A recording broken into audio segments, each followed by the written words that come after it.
Stats in a Wrap, the new podcast series from Eurostat. Ik zou kunnen beginnen met... Tal vez una inversión. It's growing that lithium is also... Daubenenergie vom Gas auf die Wärmepumpe. Welcome to another episode of Stats in a Wrap, the podcast series from Eurostat, the statistical office of the European Union.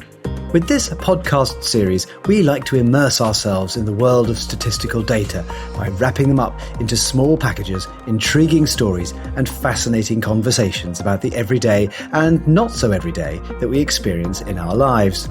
No topic is too obscure or too obvious because we, the data scientists at the frontiers of knowledge, know that the numbers never lie. And they nearly always have something new to say. We hope to bring you interesting, delicious bites served piping hot from our Wrap Cafe. I'm Jonathan Elliott, your host for this episode, and today we're going to be talking about Europe's renewable energy, particularly its ambition to become the world's first carbon-neutral continent. Eurostat has tracked with meticulous care the emerging success story of the EU's renewables, and it's a story rooted in the extraordinarily diverse geographies and histories of the 27 member states, as well as one of the world's most exciting fields of technology.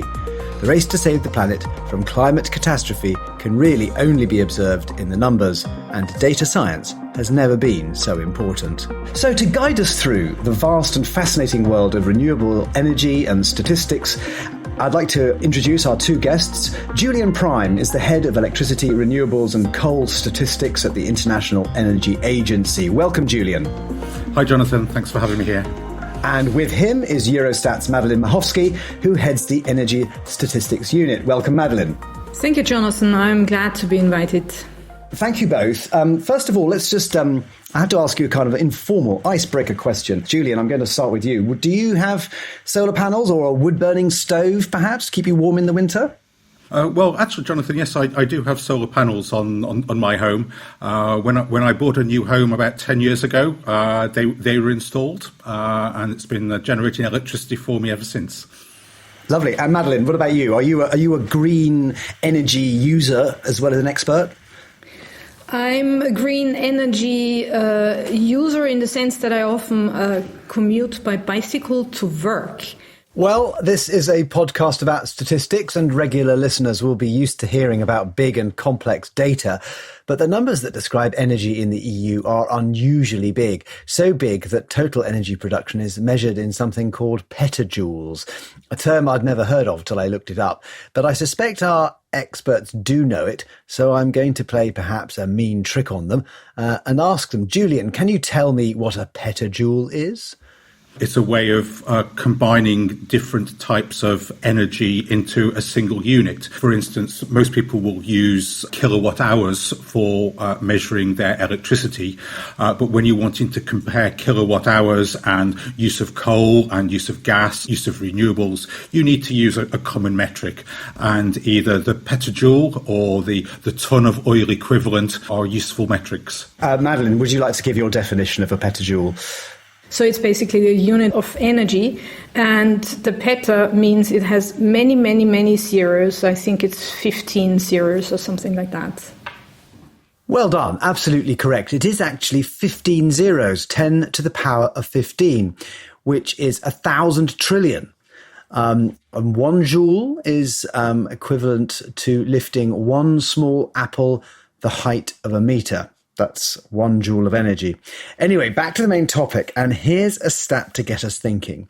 Eurostat tells us that in 2020, 22.1% of gross final energy consumption came from renewables, which as a proportion has risen in the last decade. So more renewables, and that's good news, but there are many different kinds.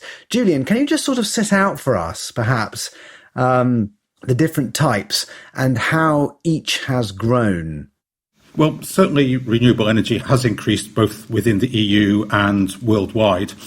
There are a number of technologies that have increased more than others. So, for instance, solar PV and wind have increased enormously over the last few years. But there are some stable technologies as well, such as hydro for generating electricity and solid biomass, and their changes have been less obvious over the past few years.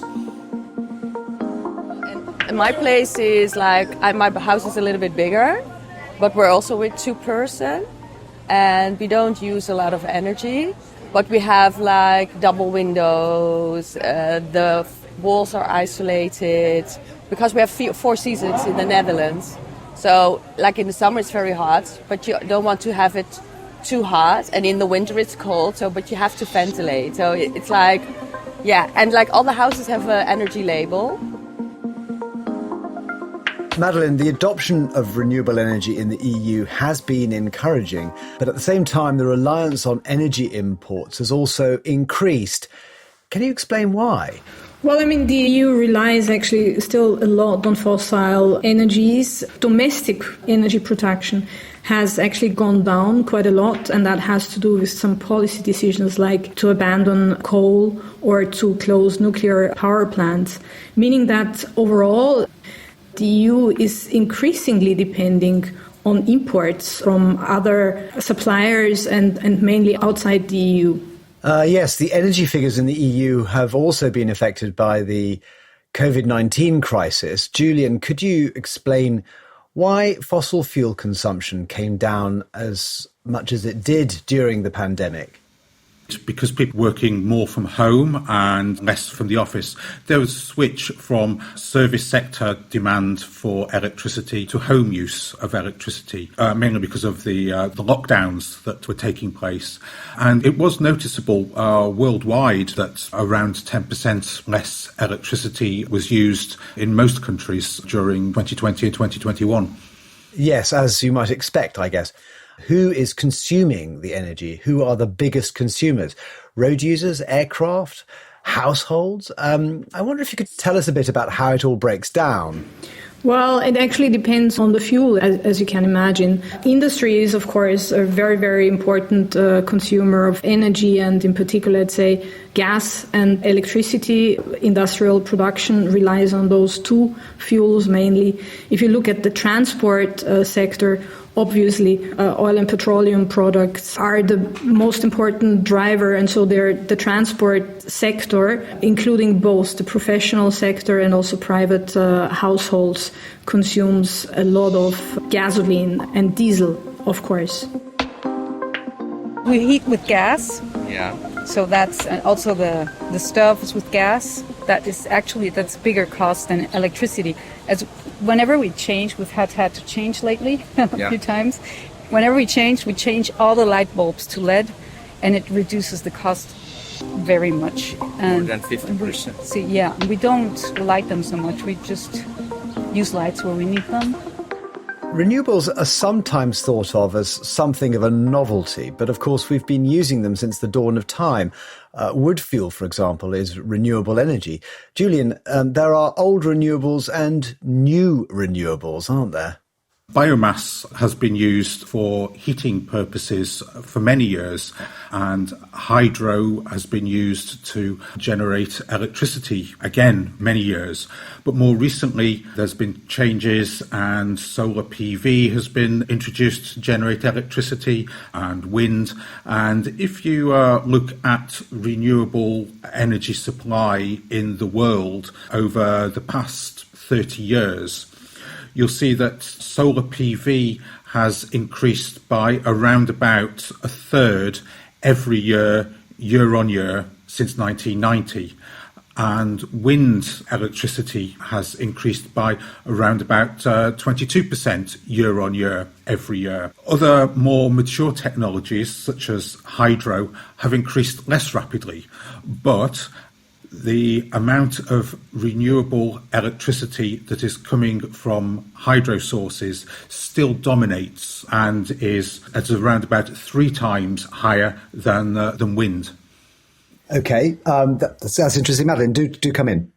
Yeah, actually, because you asked since the dawn of time, and I think it's an interesting question, and I just wanted to add, think of windmills, for example, that have existed forever, just to grind the corn, for example, or solar energy for salt production, where you have basically the power of the tide, and you have the solar energy just to have salt.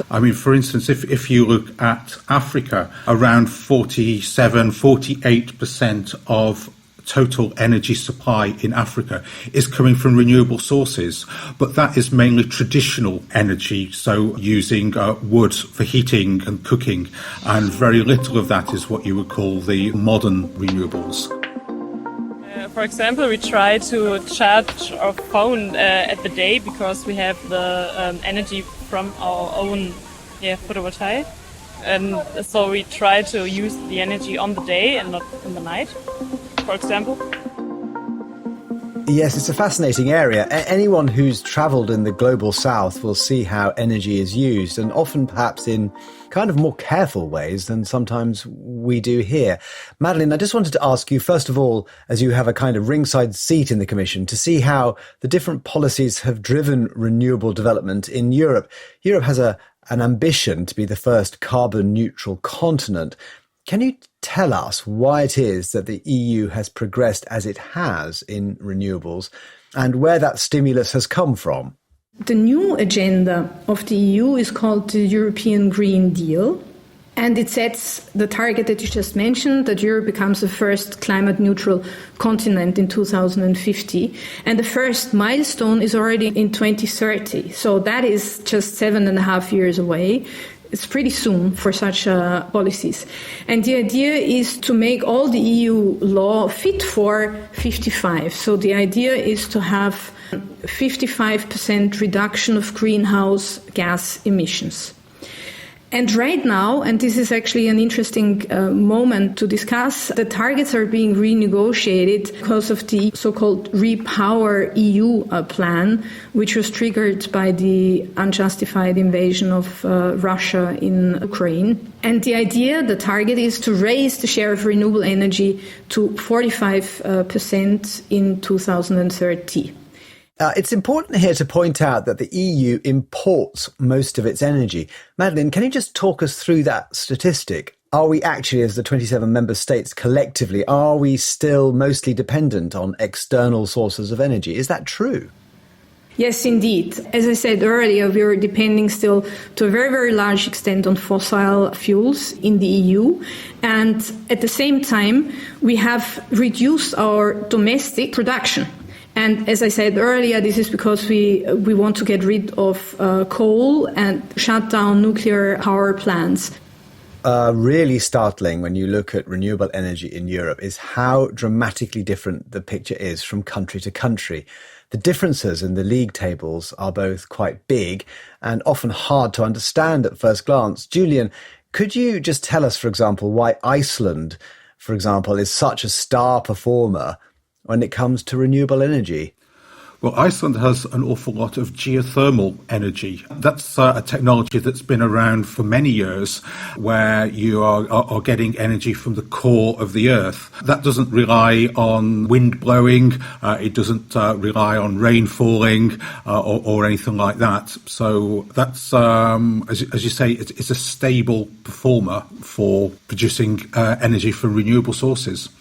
And if you look at the bottom of the league, we find Cyprus and Malta, both in southern Europe, which is abundant in sunlight. Madeleine, can you explain why Cyprus and Malta are so low in the rankings when it comes to renewables? Well, you're referring now to two island economies, and island economies are always very, very different from the mainstream, so to speak. Basically, both Malta and Cyprus rely to a very, very large extent on fossil fuels, and it's mainly oil and petroleum products. Just to give you the size, both countries in their energy mix have 87% of oil and petroleum products. And the situation for Malta is even worse because you add to that share, you add 10% gas. So you're at 97% of fossil fuels. But let's not forget, Cyprus and Malta, they have 90% of oil and petroleum products. And the situation for Malta is even worse because you add to that share, you add 10% gas. So you're at 97% of fossil fuels. But let's not forget, Cyprus and Malta, they have 90% of oil and petroleum products. And the situation for Malta is even worse because you add to that share, you add 10% gas. So you're at 97% of fossil fuels. But let's not forget In terms of renewables, they're still at the end of the scale. They have both increased quite a lot. So Cyprus is now at close to 17%, whereas Malta is at 11%. Julian, you're in Paris, and France has not performed as perhaps one might expect of such a leading economy and a major power in Europe. In fact, it's one of the few countries that did not meet its target. Can you explain why? Well, in France, a lot of the electricity has been generated through nuclear sources, which is another low-carbon technology.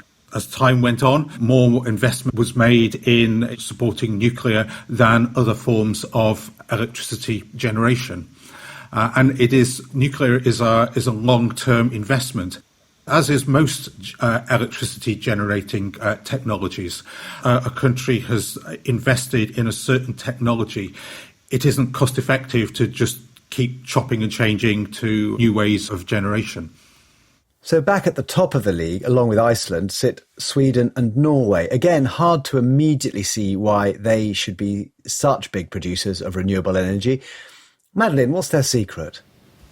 Well, actually, Sweden is outstanding in many respects. So it's a high share of renewable energy production, but also high share of renewables use in transport, for example. I just wanted to add that. Well, Sweden already started from a pretty good, solid level of hydro in the year 2004, simply because they're having those natural resources. And Sweden is, I would say, traditionally also environmentally aware. So they did invest a lot in the past in hydro plants. But let's not forget, they really increased their share by a very, very large margin. So the increase in the last 15 years was really impressive. The starting point in 2004 was 38%, and they're now above 60%. And for Norway, the natural resources are similar to Sweden's, I would argue, and they rely mainly on hydro, but also have reached a stellar share of renewables in overall above 77%. So this is fantastic, but they already started from 58% in 2004.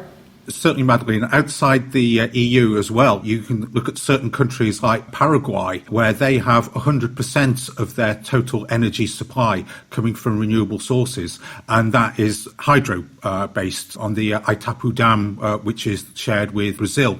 So, there are stellar performances worldwide as well as within Europe. In the Netherlands, you have a lot of wind. I think wind, natural energy is, I think, the most... Water. We have a lot of water, we have wind, we have sun. I think that is much cheaper than... But we also have a big source of gas in the north. Yeah. And I know that is very cheap. Julian, there are clearly some countries that are blessed with the geography to produce renewable energy, abundant sunlight, maritime coasts, and the opportunity to put wind farms out at sea. So why aren't we seeing performance in renewables linked to geography in these rankings? Well, certainly, yes, the geography is very important, but also it's the political motive of the country's government as well to decide which technologies to invest in. Certainly if you are looking at renewables worldwide, around 60% of renewable electricity generation worldwide comes from just 6 countries: People's Republic of China, the US, Brazil, Canada, India, and Germany. Those 6 countries account for over 60% of renewable electricity generation. Madeleine, you wanted to come in there. Let me do, please. Let's not forget that hydro is already, or has been for a long time, a mature technologies. So the technological development for different types of renewable energy productions differs. So hydro is an old, under apostrophes, technology and well-established technology, so it has a long tradition on the one hand. On the other hand, what you see is that in recent decades, resistance, and here I'm talking about our democracies, resistance against more hydro plants has increased because people felt we don't have any natural rivers left and let's protect our rivers. I think the biggest problem we're heading to is like all the resources are going empty, are declining. And I know like we already have a water issue, but nobody is aware of it. I'm just thinking about commercial and private companies, the private sector here. Is there a growing hunger or an interest in the private sector to invest in large-scale solar and wind as a long-term commercial commitment? Obviously, it's very expensive initially to set these up, but the potential is very, very lucrative because, well, it's a renewable energy source. It's free. Certainly, yes, there is an awful lot of investments by private sector energy companies in renewables. And I think the latest stats show that total investment, by total power sector investment, 80% of that last year was in renewables, grids and energy storage. Yeah, absolutely. And most of the traditional energy companies are now trying to get a cleaner, greener face on their business. This is why having a stable policy framework is so important. And so if you look at the EU setting these ambitious targets, provide some certainty for such companies to plan ahead, provided, of course, the policies are credible, but this is what we are working for. But these investments, they're all very, very long term. And that is why the EU has set this long-term goal for the year 2050. Yes, absolutely. Quite. But Julian, you just touched on China back there a little bit. And as we are talking about an ambition for the EU to become a climate neutral continent, I guess global comparisons are useful. China's fascinating because it seems to be very, very progressive and investing huge amounts in solar. And yet it's also very, very dependent on fossil. Can you just sort of unpack the China story a little bit for us? China, as you say, is the world's biggest energy market. So, for instance, 30% of the world's hydroelectricity is produced in China. 33% of the world's solar PV electricity is produced in China. If you look at China as a whole, coal still accounts for over 60% of their power generation, and new coal power plants are still being built. But the sector as a whole, solar PV capacity additions have outpaced those of any other country in the world.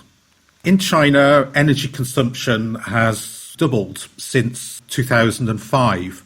But if you look at the energy intensity of their gross domestic product, so the amount of energy that is needed to create €1 or 1 million euros of GDP, that's decreased significantly over that same period. China has a very diverse industrial use.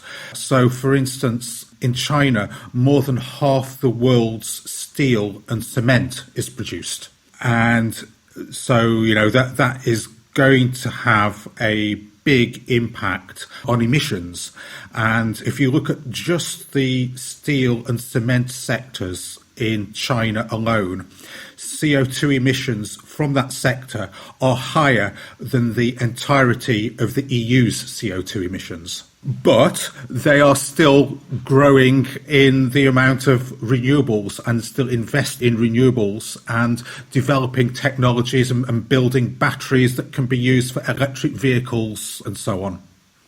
Yes, battery technology has a huge role to play in renewables, and there's another energy storage technology that's getting a lot of attention at the moment, and that's hydrogen.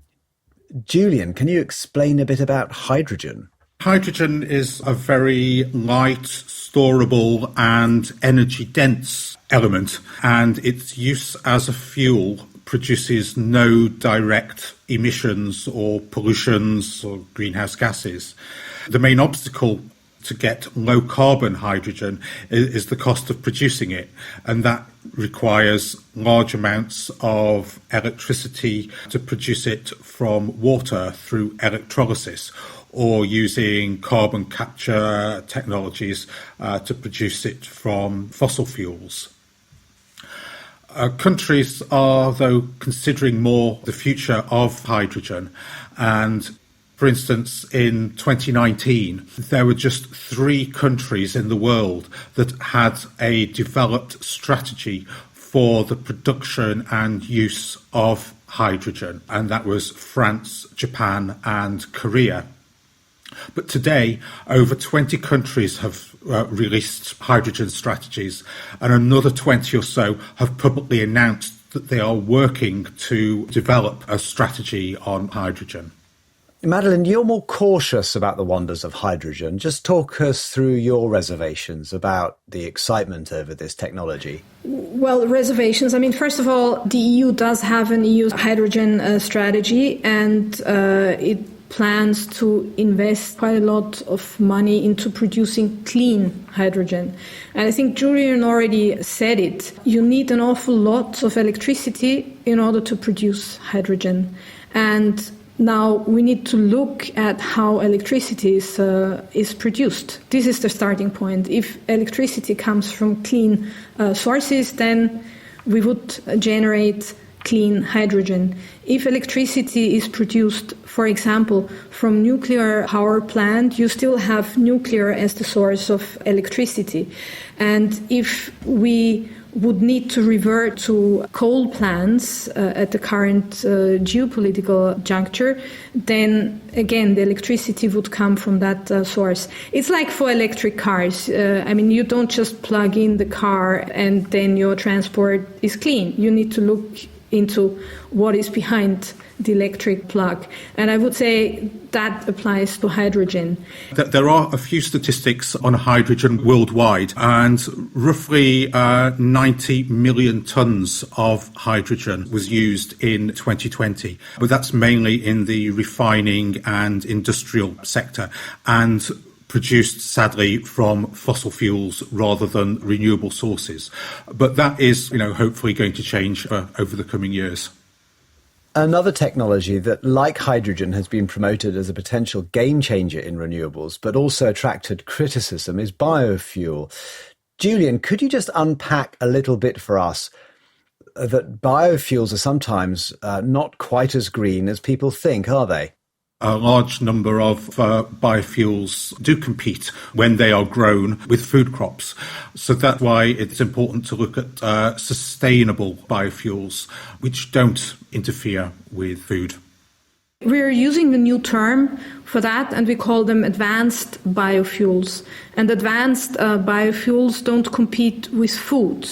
And there is a second step of those advanced biofuels, and that are those that do not compete with feed either. So, for example, if you have corn, instead of using the corn to produce biofuels, you would use the leaves. And the corn can be left for human food or animal feed, just to illustrate the case. So we start distinguishing those biofuels. Solar energy, panels, that you put on the roof. But that is also a little bit tricky because the panels are very expensive, and you get your return of investment actually after 7 years. A lot of people now put solar panels on the roofs of their houses, and it's a common sight, of course. Julian, I was just wondering if that's growing, or is it more like the big solar farms we sometimes see in the countryside? Are they set to dominate? I mean, there is still a market for decentralised solar power generation, so people putting solar panels on their roofs. But it is more the commercial scale, the large solar farms that are now dominating the changes to how solar energy is produced. That does surprise me. I mean, why is it that we have to concentrate our solar energy production into big farms like that? If you are talking about a big energy company, it's a lot easier to use it in one area than to pay 100,000 people to have a solar panel on their roof. There are different models now emerge in renewable energy production, and part of the picture is people doing it locally and generating it locally, which is exciting. What we're observing right now is a structural shift in how energy is produced. The energy system was based on a centralized production. The large companies produced energy and distributed it. while households were consuming energy. But now this has changed with these smaller scale installations. Households are now also producing energy and feeding it into the grid. And it's not only households, but it's also certain industrial sectors like agricultural sector or even the services industry. We have actually created a new term, and we speak about prosumers. So prosumers are consumers that produce their own energy and contribute to the grid, and they play a more important role now, and that is on the rise. The amount that is being added each year in terms of renewable capacity is growing year on year. If we look worldwide in 2021, something like 295 gigawatts of renewable power capacity was added to the world's electricity supply. And global capacity additions are in 2022 expected to be around 320 gigawatts. Now, that is the equivalent that would come to meeting virtually the entire electricity demand of Germany, or matching the total of the European Union's electricity generation from natural gas. So we are talking large amounts of renewable capacity that are being installed. Of course, this sector is growing enormously, but nevertheless, we will still need the typical and classical electricity producers. So there is nothing that would replace them. And the risk or the difficulty, the obstacle with renewable energies is, of course, that they are available when the wind is blowing or when the sun is shining. But talking about the prosumers, there is a pretty interesting concept of so-called virtual batteries. And that means prosumers that produce excess electricity, feed it into the grid, and they can consume it at a later stage when they need it at no extra cost. Typically, they would feed it into the grid in summer, and then they need it in winter. That is quite interesting and called virtual batteries. Virtual batteries. It's almost the stuff of science fiction, but, well, that's energy technology, I guess. It's full of innovation and astounding facts and figures, which is what we're all about here at Stats in a Wrap. But we're out of time and must wrap the wrap. It only remains for me to say thank you very much to our amazing contributors for a very wide-ranging discussion, to Julian Prime, the head of Electricity and Renewables and Coal Statistics at the International Energy Agency. Thank you very much, Julian. Thanks, Jonathan. It's a great chat. And lovely to have you on the show, Madeleine, as well, from Eurostat, who heads the Energy and Statistics Unit. Thank you very much, Madeleine. Thank you, Julian, and thank you, Jonathan. It was a very interesting talk. If you've enjoyed the show, don't forget to share with friends and colleagues, where Stats in a Wrap can be found on Spotify, Apple, Google, and all the usual places. And of course, join us for the next episode, when we'll be dishing up more flavoursome insights from Eurostat, and this time celebrating European Statistics Day. Join us then. And for now, goodbye. Goodbye. Goodbye.